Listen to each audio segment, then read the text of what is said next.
Alhamdulillah, thumma alhamdulillah, thumma alhamdulillah. Tuan-tuan, puan-puan, sidang jemaah yang bersama pada malam ini dan juga yang akan menonton di atas talian. Alhamdulillah, Allah izinkan kita meneruskan bedah buku kita, bedah kitab kita Ar-Rahiq Al-Makhtum. Dan moga-moga Allah Subhanahu Wa Taala mengekalkan kita menjadi seorang penuntut ilmu yang istiqamah sehingga ke liang lahat. Sebagaimana kata ulama, at-tarbiyatu madal hayah, sesungguhnya pentarbiahan itu adalah a lifelong journey. Saya sendiri pun belum tentu pada umur saya nanti macam tuan-tuan ada kekuatan lagi, tapi tuan-tuan adalah inspirasi saya sendiri sebenarnya. Boleh istiqamah dan moga-moga Allah kurniakan istiqamah ini sehingga kita tamat nyawa kita, insya-Allah. Dan saya ucap terima kasih juga kepada yang mengusahakan rakaman ni. Kadang-kadang saya fikir penat, kadang-kadang kita ceramah ni kalau tak ada orang rakam dia sayang nak rakam sendiri tak larat. Jadi alhamdulillah ada yang sudi secara sukarela merakamkan. Kalau tuan-tuan pun yang terlepas atau nak mungkin kongsikan rakaman ni, boleh tonton di YouTube Majlis Ulama ISMA.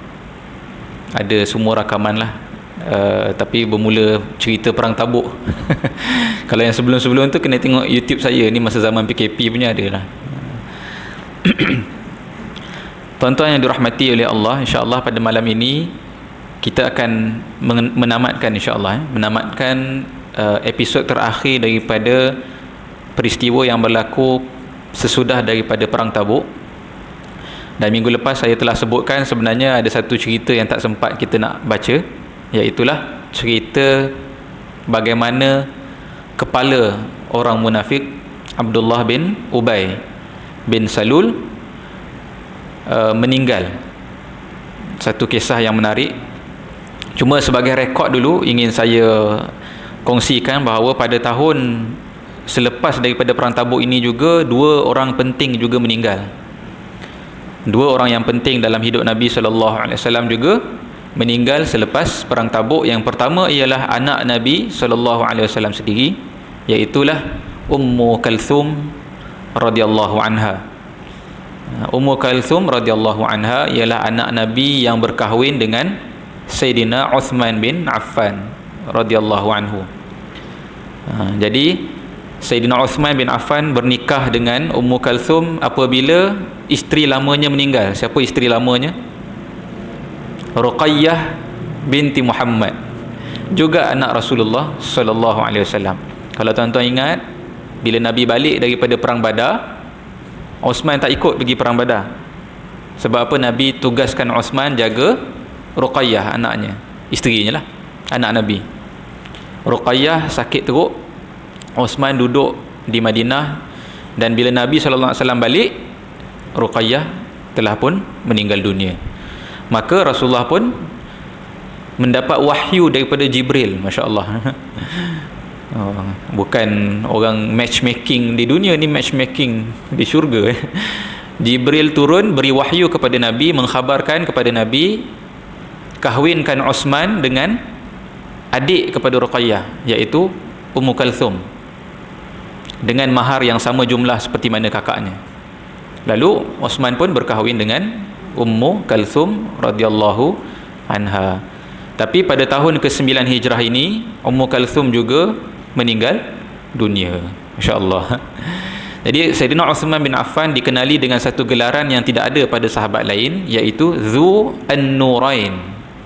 Maksudnya orang yang memiliki dua cahaya. Siapa dia dua cahaya tu? Dua puteri Nabi sallallahu alaihi wasallam. Beruntung dapat memperisterikan dua anak Nabi sallallahu alaihi wasallam, dan kedua-duanya meninggal sebelum ayahnya sendiri. Dan Nabi sallallahu alaihi wasallam sendiri telah menyelia pengemumian anaknya Ummu Kalthum, dan Nabi sallallahu alaihi wasallam menyebut, kalaulah aku ada anak perempuan lagi yang belum berkahwin, nescaya aku akan kahwinkan juga dengan Uthman bin Affan radhiyallahu anhu. Maknanya hebat Uthman ni. Nanti mungkin sampai masanya kita akan baca lebih dalam lagi tentang Sayyidina Uthman bin Affan radhiyallahu anhu. Jadi itu ialah orang penting yang meninggal selepas perang Tabuk, yang pertama. Yang kedua ialah seorang yang duduk jauh tapi dekat di hati. Jauh di mata Nabi tetapi dekat di hati.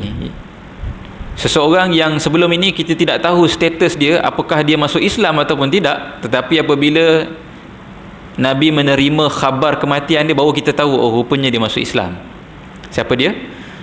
Tak lain dan tak bukan ialah raja kepada Habsyah, An-Najashi. An-Najashi ketika itu, yang dulu kita ingat cerita sahabat pergi ke Habsyah kan, dan dipelihara, diberikan protection oleh An-Najashi. Dan ketika itu kita tak tahu sebenarnya An-Najashi ni masuk Islam ke tidak. Sebab bila sahabat balik daripada Habsyah pun mereka tak tahu adakah An-Najashi ni masuk Islam ataupun tidak. Tetapi apabila Nabi SAW mendapat khabar bahawa Najashi meninggal dunia, Nabi SAW telah mendirikan solat jenazah ghaib. Jadi di sini ulama mengambil ini sebagai dalil bahawa An-Najashi ni masuk Islam. Jadi kalau tak masuk Islam, takkan Nabi semayangkan jenazah dia kan.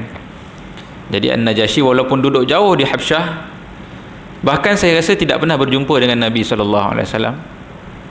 Setahu saya lah, tak tahu kod-kod ada maklumat yang saya tak tahu. Setahu saya tidak pernah berjumpa dengan Nabi SAW, tapi beriman di atas imannya dan kefahamannya terhadap kitab yang sebelumnya, iaitu Injil, dan di atas dakwah yang dilakukan oleh Sayyidina Ja'far bin Abi Talib yang dulu pergi ke Habsyah.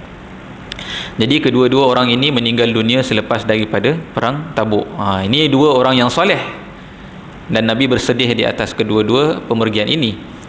Tapi malam ini kita baca pemergian seorang yang memakai nama seorang Islam, hidup sebagai seorang Islam, tetapi pada hakikatnya dinobatkan oleh ayat Quran sendiri bahawa dia walaupun dalam IC nama dia Islam, isi borang agama apa? Islam, tapi Allah nobatkan dia dalam Quran sebagai seorang yang kafir dan fasik,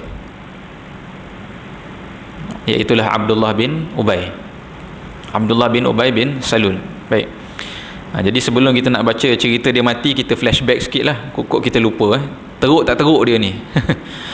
Teruk manakah sebenarnya Abdullah bin Ubay sebagai seorang leader kepada satu grup yang memporak-porandakan dalaman orang Islam. Macam saya sebut minggu lepas, masalah orang munafik ialah mereka ini memakai topeng. Susah orang nak tahu. First incident yang menyebabkan terdedahnya nama ialah apabila cubaan membunuh, hari itu yang kita baca, di mana Nabi SAW telah memberitahu kepada Huzaifah bin Al-Yamani, ni 12 nama, 12 ni confirm munafik, dan Nabi tak benarkan Huzaifah cerita pada orang lain. Tapi dalam peristiwa kematian Abdullah bin Ubay ini juga sebenarnya nanti akan turun ayat yang secara rasminya declare bahawa Abdullah bin Ubay ini munafik. Tu yang tricky tu. Tengok perangai tahu dah dia ni. Tapi susah nak cakap kan. Sebab tu saya sebut sampai ke hari ini juga satu masalah kepada kita. Kalau kita finger pointing pada orang ni, kan orang cakap mandai-mandai kau ni mengkafirkan orang. Orang kafir pula tengok, sama orang Islam bergaduh kan. Jadi masalah. Jadi Abdullah bin Ubay ni, sebagaimana dulu pun saya pernah sebut, dia adalah seorang yang memang memiliki nafsu kepimpinan yang tinggi lah. A very ambitious person. Dan sebelum Nabi SAW datang, dialah orang kata apa, next in line yang ingin dinobatkan sebagai raja di Yathrib. Sebab apa? Hanya dia sahaja yang boleh diterima oleh Aus, hanya dia sahaja boleh diterima oleh Khazraj, dan hanya dia sahaja yang mendapat funding secara politikalnya daripada orang Yahudi. Dan hubungan rapat Abdullah bin Ubay ini dengan Yahudi akan kita lihat sebenarnya itulah dia sumber dia boleh sustain political activity dia sepanjang dia bersama dengan Nabi SAW. Ini pun satu sudut juga. Jadi bila dia ni ada itu semua, maknanya dari sudut politiknya ada dokongan, daripada sudut fundingnya pun ada, Kira just nice lah untuk naik ke tempat nombor 1 di Madinah. Tetapi segala-galanya hancur, terburai impiannya apabila Nabi SAW datang ke Madinah. Berubah 180 darjah.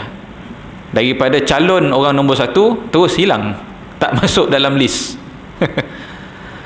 Kan, sebab datang bersama dengan Nabi juga orang-orang besar, menteri-menteri kanan, kan. Maka Abdullah bin Ubay semenjak itu menyimpan dendam kepada Nabi SAW.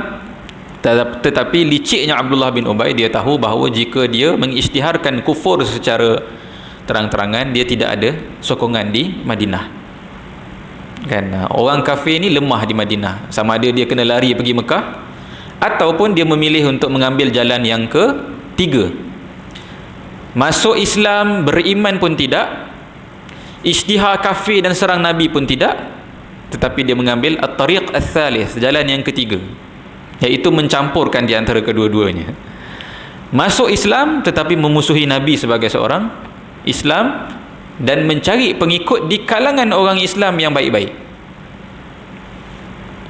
Dan perkara ini tuan-tuan berlaku daripada tahun pertama hijrah sampailah dia meninggal ni, tahun ke-9 hijrah. Imagine 9 years Nabi SAW tidak pernah sekalipun menangkap, mendakwa kan, mengenakan akta hasutan dan sebagainya, tidak ada.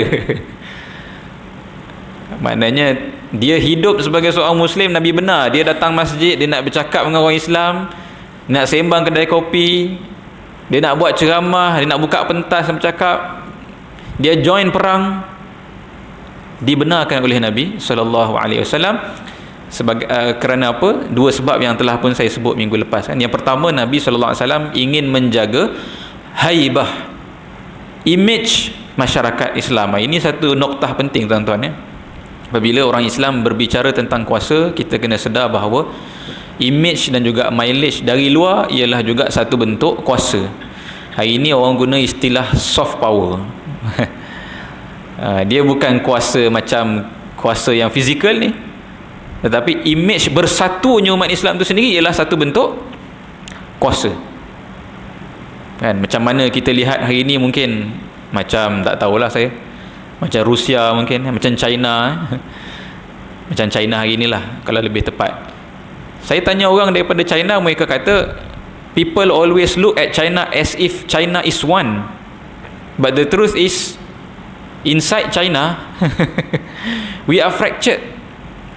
Kami ini ada macam-macam kepala, tetapi kehebatan rejim parti di China itu berjaya menampakkan seolah-olah China ini is very united, bersatu, kukuh, semuanya membenci US. Itu maknanya satu bentuk kekuatan, dan diisytihar oleh orang sebagai satu soft power. Jadi ini difahami oleh Nabi SAW. Jadi Nabi tidak mahu ada orang melihat wujudnya perpecahan dalaman di antara orang Islam, maka Nabi pun tidak mengambil sebarang tindakan yang terang-terangan kepada orang munafik. Yang kedua ialah kerana Nabi SAW kalau boleh nak menyatukan orang Islam, lawan dulu musuh yang lebih crucial. Sebab apa? Banyak lagi musuh yang menanti masa untuk membaham Madinah ni. Abdullah bin Ubay ni memang musuh juga. Maknanya dalam, kalau kata ada whiteboard lah dalam rumah Nabi tu kalau buat senarai ni, kan, Abdullah bin Ubay ni pun masuk juga. Tapi at least Nabi tahu bahawa Abdullah bin Ubay ni kecil dan kita boleh tengok. Maknanya Nabi boleh pasang orang lah, monitor 24 hour free follow dia, kan, tengok everything. Tapi ada musuh-musuh di luar seperti Arab Quraisy, seperti Rom dan sebagainya, yang Nabi lebih suspend kerana mereka jauh lebih kuat dan Nabi tidak ada pengetahuan lengkap. Jadi biarlah sekarang ini kita tumpukan untuk mencantas ancaman yang lebih besar.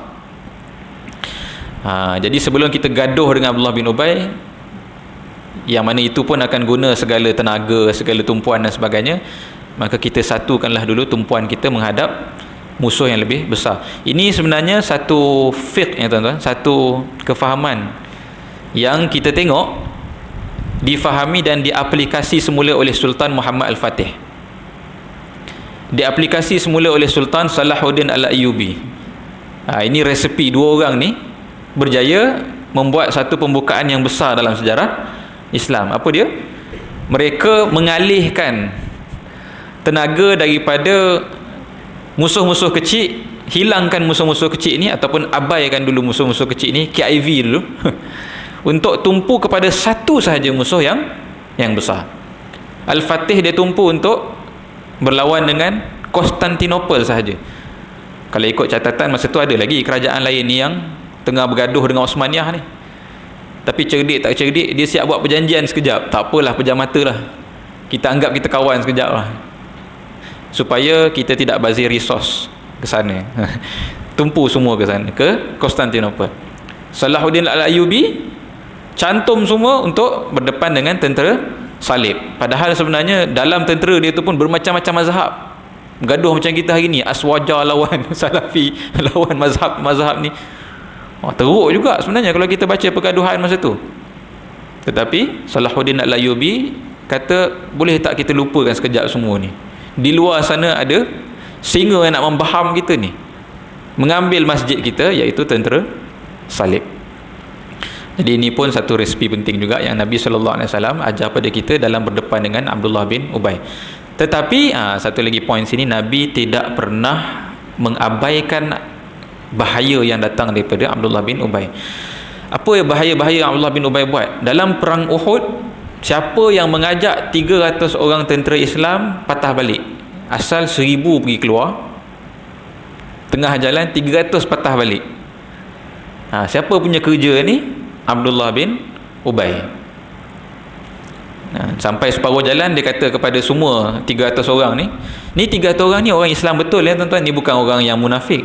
Ini maknanya mungkin orang yang okey, tapi bila dengar tu cair. Jadi Abdullah bin Ubay memiliki kemampuan pidato dan penyampaian yang memukau.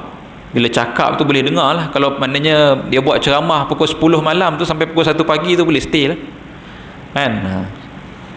Dia kata, kamu ni mentaati lelaki bernama Muhammad ini dalam keadaan kamu tak tahu pun kamu ni boleh menang ataupun tidak. Apa sebenarnya yang kamu buat? Ini je ayat dia kepada 300 orang ni, patah balik 300 orang ni. Dalam apa lagi? Catatan saya ni hilang pula. Dalam perang bersama dalam ketika Nabi SAW berperang dengan Yahudi Bani Qainuqa. 3 kelompok besar Yahudi dalam Madinah, satu-satu Nabi handle. Dan ketika Yahudi Bani Qainuqa ini akhirnya tewas di zaman Nabi. Yahudi Bani Qainuqa ni antara yang awal. Lepas perang Uhud je terus Nabi dah serang. Sebab ni yang cerita yang Yahudi yang dia pergi kacau orang perempuan tu, kalau tuan-tuan masih ingat lah. Dia pergi cabut jubah orang perempuan tu, kan? Dan Nabi SAW pun kepung Yahudi ni, Bani Qainuqa ni. Dan bila kalah Yahudi Bani Qainuqa ini, Yahudi Bani Qainuqa ni nak minta diskaun, sebab Nabi letak syarat, kalau nak aku lepaskan dengan baik, serah semua harta dan aset. Yahudi Bani Qainuqa ialah penguasa kepada sektor industri besi di Madinah, which is merupakan supply kepada semua peralatan perang, kaya. Jadi Nabi kata bagi semua. So Yahudi Bani Qainuqa nak minta diskaun. Siapa yang dihantar oleh Yahudi ni untuk deal dengan Nabi? Abdullah bin Ubay. Dan Abdullah bin Ubay datang berjumpa dengan Nabi, menyebut, ya Muhammad ahsin fi mawali, wahai Muhammad, tolonglah simpati dengan my companions, boleh lah, dengan kawan-kawan baik aku ni. Di sini memang jelas menunjukkan kepada kita bahawa Abdullah bin Ubay sangat rapat dan qarib dengan orang-orang Yahudi yang kaya di Madinah. Kemudian Nabi SAW juga berperang dengan Yahudi Bani An-Nadir. Ni satu lagi kelompok Yahudi dalam Madinah. Siapa yang hasut asalnya Bani An-Nadir ni untuk serang Nabi? Juga Abdullah bin Ubay. Tapi kalah lah, tak berjaya. Dia siap janji pada orang Yahudi, kalau kamu menang, aku akan bersama dengan kamu ni sehidup semati. Ni dicatat dalam Quran, kan. Bila dia jumpa orang kafir, dia kata, aku ni sehidup semati. pasal kepentingan dia, interest dia semua pada Yahudi ni. Tapi akhirnya kalah. Bila kalah, senyap dia. Bila Nabi SAW hantar ataupun keluar pergi berperang pula dengan Bani Al-Mustalib, satu bani yang luar ni yang nak serang Nabi, Nabi pun keluar. Dan kalau tuan-tuan ingat, berlaku satu peristiwa ketika Nabi balik, Aisyah tertinggal kalung dan tercicir daripada rombongan balik. Lalu Aisyah balik ke Madinah bersama dengan seorang sahabat, berdua, Aisyah dan sahabat bernama Safwan. Bila masuk ke Madinah, maka wujud satu fitnah yang telah menggegarkan rumah tangga Nabi dan menggegarkan Madinah. Apa dia? Aisyah telah bersekedudukan dengan sahabat tersebut, Safwan. Siapa antara yang memviralkan fitnah ini? Abdullah bin Ubay. Dia asalnya cakap-cakap belakang, orang tak berani nak cakap. Siapa berani nak tuduh isteri Nabi SAW? Tapi yang berani, yang ada the audacity, al-jur'ah, nak cakap terang-terangan dan minta dicetak dalam semua akhbar tabloid, semua cyber troopers tulis dalam semua portal, Abdullah bin Ubay. Dan ketika perang Tabuk yang hari itu kita baca kan tuan-tuan, didirikan masjid Dirar yang cadangnya nak dijadikan pengkalan kepada spy-spy yang akan datang daripada Rom, didirikan oleh orang-orang munafik dengan arahan daripada seorang munafik yang duduk di Rom. Siapa ketua construction di Madinah ni? Abdullah bin Ubay. Jadi imagine kalaulah dalam kita punya organisasi, dalam kita punya society ada someone macam dia ni, sakit hati tak sakit hati? Dah lah banyak kerja, dia menyusahkan lagi kerja ni, tambah 3-4 kali ganda susah. Dan mengancam bukan sahaja Nabi SAW, tuan-tuan. Macam itu kita tengok bila 12 orang munafik ni nak ancam bunuh, Nabi tak risau. Tapi bila ancaman itu ialah kepada batang tubuh Islam, Nabi takkan duduk senyap, Nabi tak tahan kan?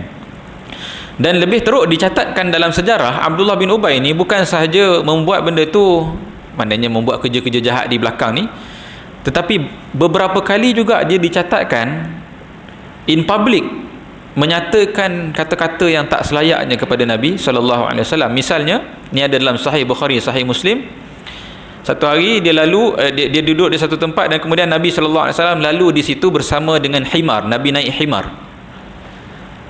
Nabi ni tak sepanjang masa naik unta-unta yang hebat tu. Kalau nak pergi perang sebagai panglima, Nabi bawalah unta yang hebat ni kan. Tapi kalau dalam Madinah ni, Nabi naik Viva lah, kira naik kancil, naik keldai saja.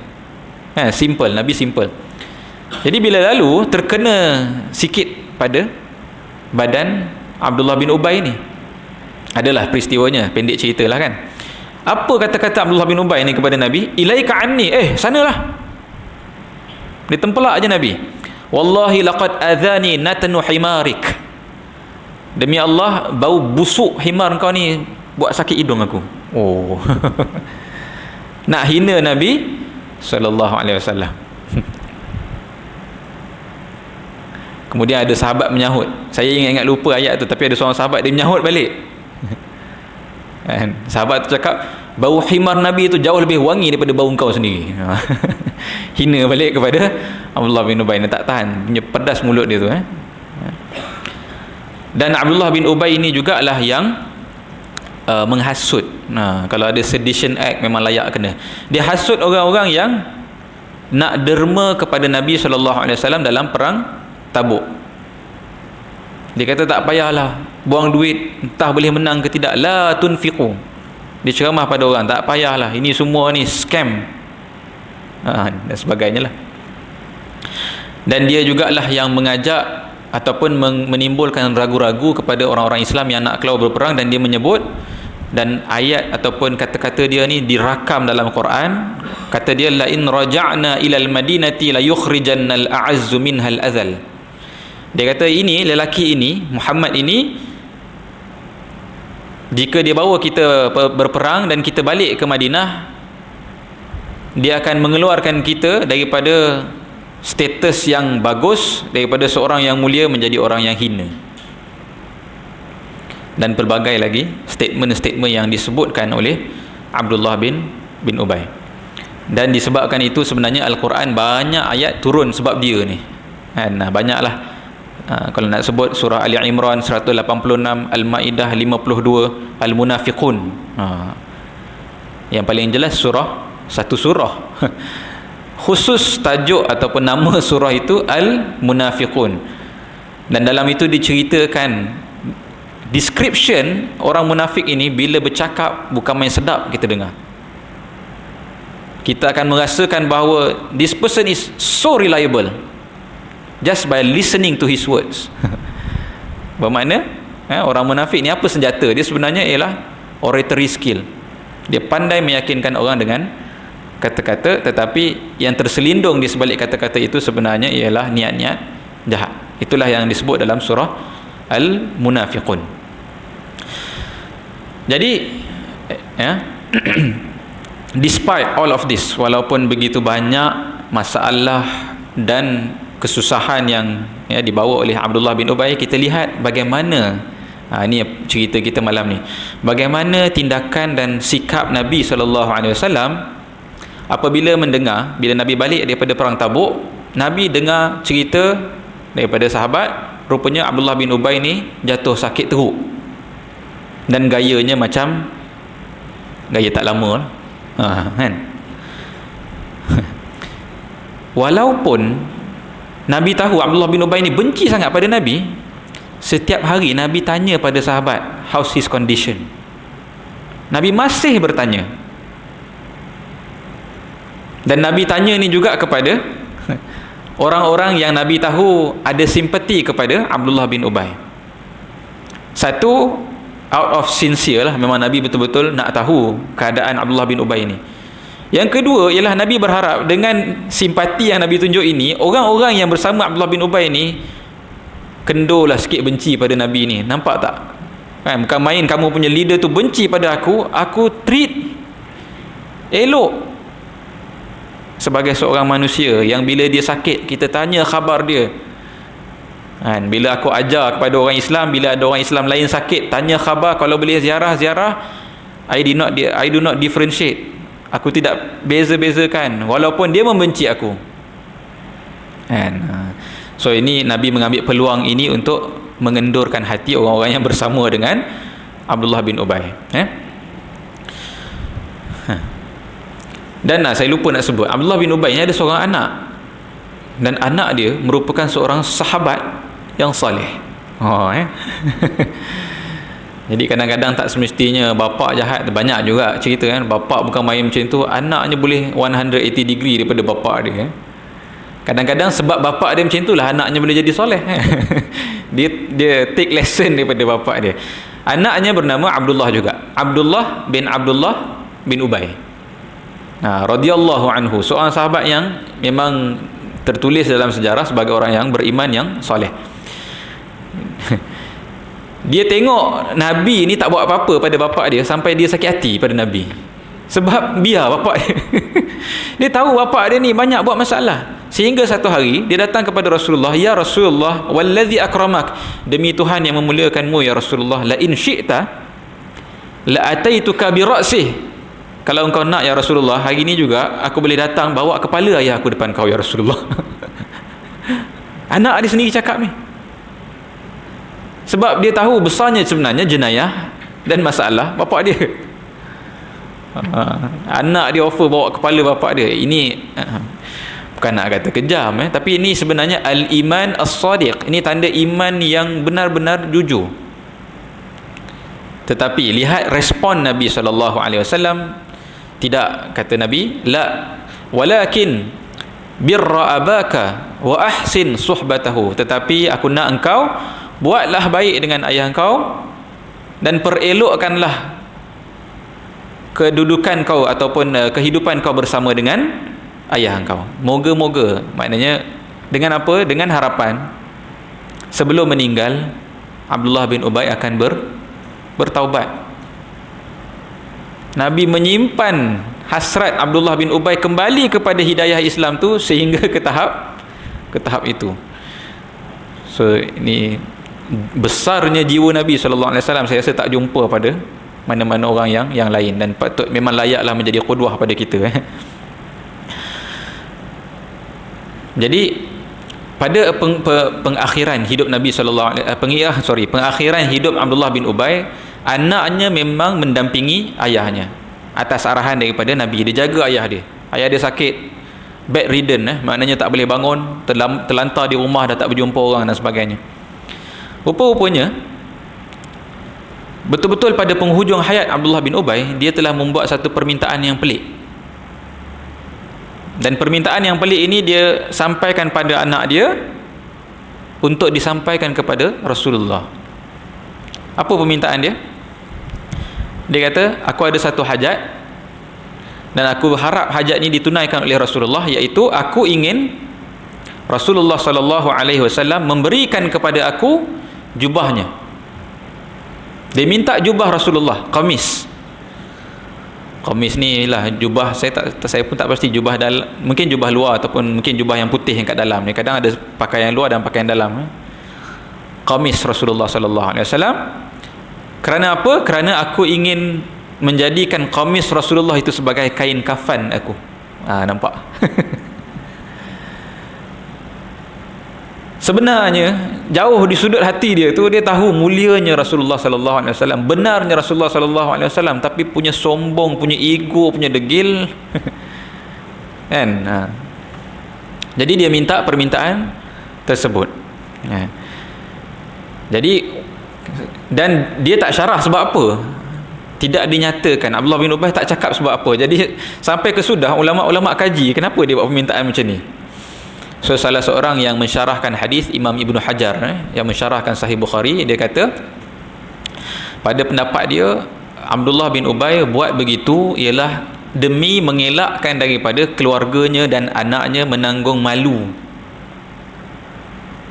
hidup selepas kematian Abdullah bin Ubay, dikenali sebagai satu keluarga yang membenci Rasulullah sallallahu alaihi wasallam. Maknanya dia rasa bersalah. Dia rasa bersalah dan dia tak nak anak-anak dia menanggung malu salah daripada dia. Kan? Jadi biarlah, dia kata anak-anak dia tahu, maknanya dia pun tahu anak dia orang yang soleh. Dia tak nak anak dia terpalit dengan apa yang dia buat. Naluri seorang ayah lah. Maknanya nak menyelamatkan lagi anak-anak dan keluarganya. Dan rupa-rupanya kenapa dia berani minta macam itu ialah sebab pertama dia tahu bahawa Rasulullah sallallahu alaihi wasallam ialah seorang yang susah menolak permintaan. Sebenarnya ada banyak cerita lain yang kalau kita tengok permintaan pelik-pelik. Kan ada, saya tak ingat cerita, nanti mungkin di hujung-hujung kisah hidup Rasulullah sallallahu alaihi wasallam, seorang sahabat minta untuk balas balik pukulan yang tidak sengaja Rasulullah buat kepada dia kan. Tak silap saya ni di hujung hayat Nabi sallallahu alaihi wasallam. Jadi Rasulullah tak tolak, Rasulullah buka baju, Rasulullah kata pukullah aku balik. Rupa-rupanya tu trik sahabat tu hanya untuk mengucuk badan Nabi sallallahu alaihi wasallam, cintanya kepada Nabi sallallahu alaihi wasallam. Jadi sahabat tahu satu perangai Nabi ni susah menolak permintaan daripada orang Islam. Nabi akan entertain. Selagi boleh Nabi akan entertain, yang pertama. Dan yang kedua, rupa-rupanya ada kisah masa perang Badar. Kalau tuan-tuan ingat kan, ramai orang-orang kafir yang berperang tu menjadi tawanan, dan salah seorang tawanan perang Badar ialah pakcik Nabi, iaitu Al-Abbas bin Abdul Muttalib. Al-Abbas pakcik Nabi ni juga menjadi tawanan. So ketika ditawan, mungkin agaknya tak ada pakaian yang elok sebab dah berperang, pakaian dah rosak. Al-Abbas ni tak ada baju. Jadi Nabi rasa sebersalah, ni pakcik dia kan. Nabi nak carikan baju, nak bagi pada pakcik dia pakai, sementara ditahan dalam tawanan. Seorang pun tak ada saiz Al-Abbas ni, sebab Al-Abbas ni seorang lelaki yang tinggi. Dia keturunan Nabi ni, pakcik-pakcik Nabi ni semua orang tinggi, sebab Abdul Muttalib, datuk Nabi, seorang yang tinggi. Kalau kita baca dulu Abrahah, masa dia datang Mekah kan, dia jemput Abdul Muttalib masuk ke kemah dia kan, dan dia kata Abdul Muttalib ni once dia masuk kemah, you can feel aura dia. Dia punya tinggi dan dia punya the stature tu, nampak seorang leader. So Al-Abbas ni pun tinggi. Tidak ada orang yang ada saiz baju sama macam Al-Abbas selain daripada Abdullah bin Ubay. Jadi Nabi meminjam baju Abdullah bin Ubay untuk diberi kepada Al-Abbas, dan Abdullah bagi. Jadi Abdullah bin Ubay tahu kalau aku minta kali ni, mesti Rasulullah akan teringat hutang budi dulu bagi pinjam baju kepada pakcik Nabi. Jadi dia pun mintalah permintaan di akhir hayat ini. Maka anak Abdullah bin Ubay, iaitu Abdullah, datang kepada Nabi, "Ya Rasulullah, a'tini qamisak." Ya Rasulullah, berikanlah kepadaku jubahmu wahai Rasulullah, sebab ayah aku minta supaya aku boleh mengkafankan dia dengan jubahmu ya Rasulullah, dan aku mohon juga, ini permintaan dia pula sebagai seorang anak, ya Rasulullah, please pohonlah ampun kepada dia dan solatkanlah jenazah dia. Sebab apa? Abdullah Abdullah si anak ni dah risau, adakah ayah aku ni akan disembahyangkan oleh Rasulullah sallallahu alaihi wasallam, sebab Rasulullah sekali-kali tidak akan solat kepada orang yang kafir dan fasik, dan dia sebagai seorang yang tahu luar dalam bapa dia tahu bahawa ayah dia ni, kalaulah di sisi Rasulullah ni nak dianggap sebagai kafir tu betul, dia sendiri hari tu offer untuk bunuh ayah dia ni. Tapi sebagai seorang anak yang cintakan ayahnya, dia berharap kalaulah boleh, mungkinlah agaknya sebab di penghujung ini Rasulullah sudi mendoakan keampunan bagi ayahnya. Jadi dia minta kepada dia, Rasulullah, please, it's up to you, tetapi aku memohon kepadamu ya Rasulullah, salli alaihi, solatlah dan doakanlah keampunan kepada ayahku ketika dia wafat nanti, menjadi jenazah nanti. Lalu Rasulullah sallallahu alaihi wasallam dicatat dalam sirah memang memberikan jubahnya. Subhanallah. Ini sikap Nabi sallallahu alaihi wasallam. Rasulullah berikan jubahnya, dan jubah itulah yang menjadi kain kafan kepada Abdullah bin Ubay. Dan apabila diketahui dah sampai ajal dan memang meninggal, menghembuskan nafas yang terakhir, Rasulullah sallallahu alaihi wasallam pergi ke rumah Abdullah bin Ubay atas niat ingin menunaikan solat jenazah dan mendoakan kepada Abdullah bin Ubay. Umar Al-Khattab dengar member cakap Rasulullah nak pergi solat jenazah, rumah siapa? Abdullah bin Ubay. Terus Umar berlari pergi kepada Rasulullah dan tarik Rasulullah, "Ya Rasulullah, bukankah Allah telah melarang kau daripada mendoakan orang-orang yang kafir?" Ini Umar. Apa dia kata Umar? "Alaisallahu nahaka an tusalli 'alal munafiqin." Bukankah engkau telah dilarang ya Rasulullah untuk memohon ampun, berdoa kepada orang-orang yang munafik, yang fasik? Berkali-kali tarik sampai Rasulullah dah annoyed. "Akhir anni ya Umar." Lepaskanlah aku wahai Umar. Kata Rasulullah, "Inni khuyyirtu fakhtartu." Sesungguhnya aku ini diberi pilihan, kata Umar. Kata Rasulullah, aku ini diberi pilihan. Ini datang dari mana ni? Datang daripada satu dalil ataupun ayat Allah yang turun, iaitu surah At-Taubah ayat 80. Allah Subhanahu wa taala sebut, a'udzubillahi minasyaitonir rajim, "Istaghfir lahum aw la tastaghfir lahum. In tastaghfir lahum 70 marrah falan yaghfirallahu lahum." Wahai Muhammad, pohon ampunlah untuk mereka ataupun tak pohon ampun untuk mereka, sesungguhnya jika kamu pohon ampun sebanyak 70 kali sekalipun, Allah tidak akan mengampunkan mereka. So dalam ayat ni, pada awal ayat ni, seolah-olah Allah Subhanahu Wa Taala difahami oleh Rasulullah bahawa you choose wahai Muhammad, nak doa minta ampun boleh, tak doa minta ampun pun boleh, tetapi kata Allah, bab ampun tak ampun tu eksklusif milik Allah Subhanahu Wa Taala. Jadi Rasulullah kata, aku memilih untuk mendoakan keampunan, dan kalaulah jika aku berdoa lebih 70 itu ialah syarat untuk Allah terima, maka aku akan doa lebih 70 kali. Betapa berharapnya Nabi sallallahu alaihi wasallam supaya Abdullah bin Ubay ini diampunkan. Dan Umar rasa tak sedap hati. So di sini ulama khilaf, adakah Rasulullah akhirnya pergi ke rumah Abdullah bin Ubay ataupun Rasulullah tidak pergi. Sebab apa? Kalau dalam banyak cerita menyatakan bahawa Rasulullah telah pun pergi, dan Rasulullah telah pun solat jenazah kepada Abdullah bin Ubay, dan Rasulullah mendoakan, Allahumma ighfir lahu warhamhu wa'afihi wa'fu anhu, kepada Abdullah bin Ubay. Tak lama lepas itu, dan dalam hadis menyebut, Umar sendiri kata, tak lama lepas itu aku mendapat khabar bahawa telah turun wahyu kepada Nabi sallallahu alaihi wasallam. Surah At-Taubah ayat ke-84, wala tusalli ala ahadin minhum mata abadan wala taqum ala qabrih innahum kafaru billah wa rasulih wa matu wa hum fasiqun. Wahai Muhammad, jangan sekali-kali engkau solat ke atas seorang pun daripada mereka selama-lamanya, dan jangan sekali-kali engkau duduk di kubur mereka. Maksud duduk di kubur ni maknanya stay sehingga dia kuburkan dan mendoakan keampunan. Sesungguhnya mereka itu, yakni orang-orang munafik, hakikatnya kafaru billah, kufur kepada Allah dan Rasulnya, dan mereka itu mati dalam keadaan mereka itu fasik. Jadi maknanya siapa yang betul? Rasulullah ke Umar? Kan? Itu saya sebut baru ni kan, dalam kuliah Ma'al Hijrah kan, banyak pandangan Sayyidina Umar ni mendahului wahyu. Bukan nak kata sebab Umar turunnya wahyu tu, tapi pandangan Umar ni tajam dan tepat. Dan Nabi SAW dalam banyak kes selalunya mengambil keputusan yang tak tepat itu bukan sebab tak faham, tetapi sebab sayangnya Nabi pada umatnya. Jadi sebab tu dalil pun turun selepas itu. Jadi maknanya kalau betul ayat ni turun selepas Nabi solat, Nabi tak salah lah kan. Sebab ayat larangan tu turun lepas Nabi dah selesai. Tapi saya beritahu siap-siap, memang ada setengah kitab pula sebut ayat ni turun sebelum Nabi pergi solat tu, dan Nabi tak jadi solat. Jadi ada dua cerita lah. Cuma dalam banyak yang saya baca, sebenarnya Nabi dah pun solat, Nabi ikut sampai ke kubur, Nabi doakan mayat ni, Nabi doakan Abdullah bin Ubay, baru turun ayat tadi.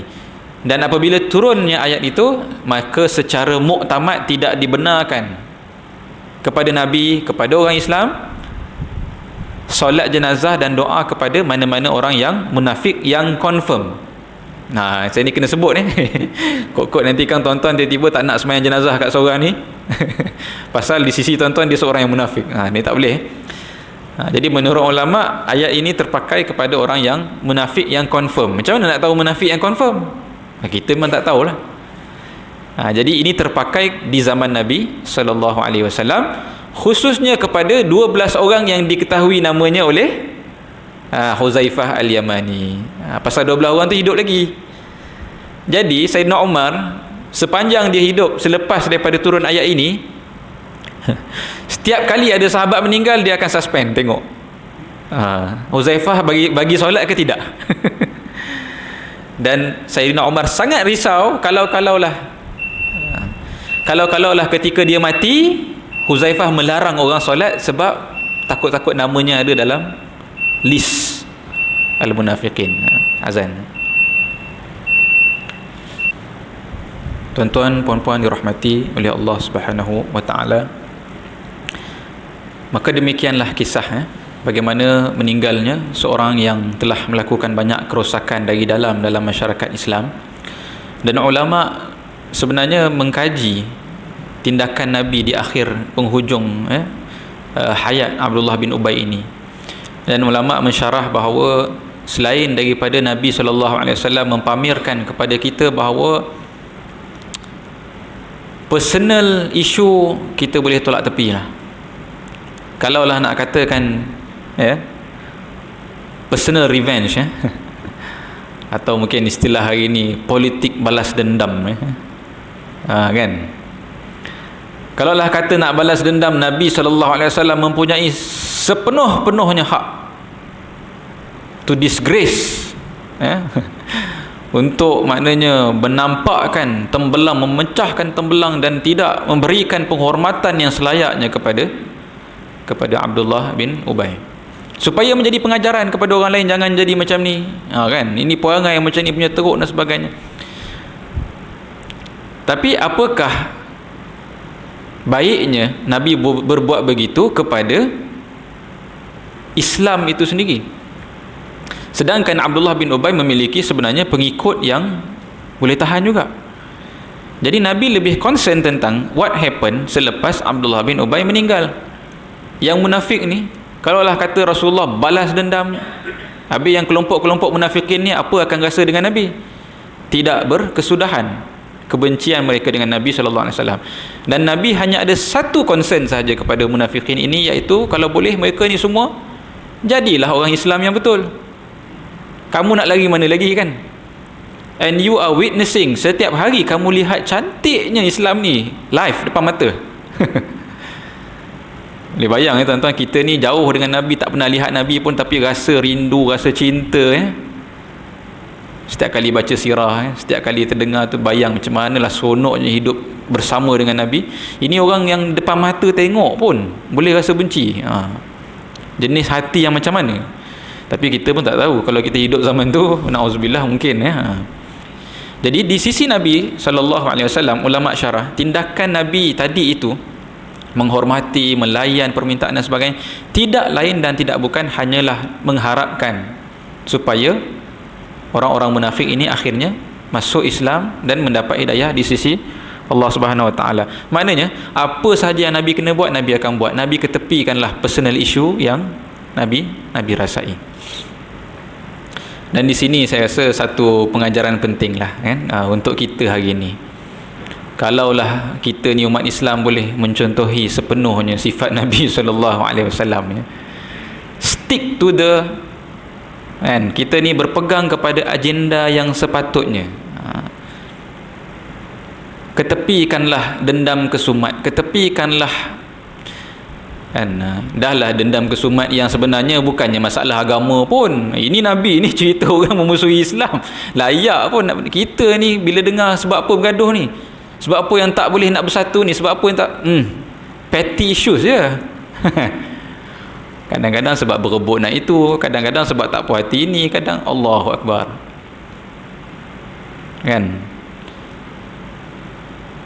Jadi kalaulah kita hari ini boleh mencontohi sifat Nabi sallallahu alaihi wasallam, membuang dan membesarkan jiwa, saya rasa barulah ketika itu umat Islam ni akan kembali menjadi mulia sebagaimana di zaman Nabi sallallahu alaihi wasallam. Dan kalau tanya saya, kenapa masih wujud musuh dalam selimut dalam bangsa kita ni? Sebab apa? Sebab banyak pihak pun sebenarnya susah untuk bercakap tentang benda yang lebih besar. Akhirnya kita bergaduh pada benda-benda yang remeh. Jadi bila keadaan macam ni, memang subur, this is ripe lah orang kata, subur untuk orang-orang yang memang ada rasa tu untuk terus kekal sebagai orang yang menjadi musuh dalam selimut di kalangan masyarakat kita dan dalam umat Islam. Wallahu a'lam, saya sendiri pun ternanti-nanti munculnya seorang pemimpin yang benar-benar go beyond daripada segala benda-benda yang duk kita baca hari ni. Duk orang kata apa, melambung bola ke kanan ke kiri, ke kanan ke kiri sampai bila nak habis ni kan. Kita ni macam ni juga. Jadi itulah dia mungkin saya rasa sedikit hidayah dan petunjuk daripada sifat Nabi sallallahu alaihi wasallam dalam mendepani sikap dengan seorang musuh dalam selimut, iaitu Abdullah bin Ubay. Setakat itu dulu saya rasa untuk malam ni. Sepatutnya ada satu kisah pendek, tapi saya rasa kan jadi panjang juga, saya bawalah ke minggu depan. Kisah hudud yang dilaksanakan kepada seorang lelaki bernama Ma'is dan seorang perempuan daripada satu kaum Al-Ghamidiyah, yang dua-dua ni datang meminta dihukum. Itu ada cerita dia sendiri. Sebenarnya tak panjang sangat, tapi saya rasa tak apalah, kita carry forward lah insya-Allah. Untuk malam ni setakat itu dulu. Aqulu qawli hadza wa astaghfirullahal azim li wa lakum. Wassalamualaikum warahmatullahi wabarakatuh.